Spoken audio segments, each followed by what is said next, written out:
महासंघाच्या वतीनं आणि कास्टाईप शिक्षक संघटनेच्या वतीनं परभणीमध्ये आज आढावा बैठकीचं आयोजन करण्यात आलं होतं। या बैठकीमध्ये कास्टाईप कर्मचारी महासंघाचे महाराष्ट्रातील सर्व पदाधिकारी, कास्टाईप शिक्षक संघटनेचे महाराष्ट्रातील राज्य कार्यकारिणीचे सर्व पदाधिकारी, सर्व जिल्हाध्यक्ष व सर्व पदाधिकारी या ठिकाणी उपस्थित होते।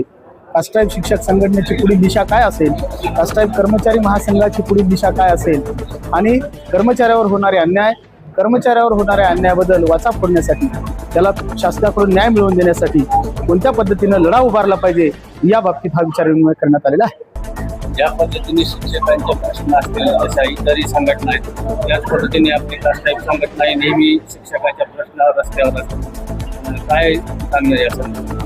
कास्टाईप शिक्षक संघटना असो किंवा कास्टाईप कर्मचारी महासंघ असो,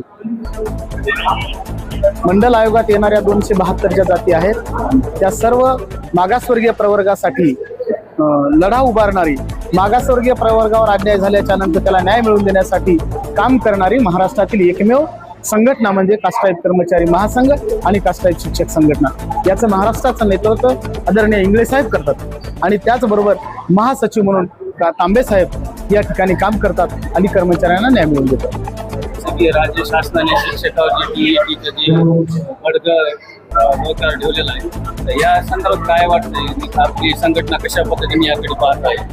कास्टाईप शिक्षक संघटना या TET-कडे जो सुप्रीम कोर्टाचा निर्णय आहे तो महाराष्ट्रातील सर्व शिक्षकांना आम्हाला शिरसावंदे मानावा लागतो, परंतु त्याचबरोबर कोर्टानं जो निर्णय दिलेला आहे तो शिक्षकावर नक्कीच अन्याय करणारा हा निर्णय आहे।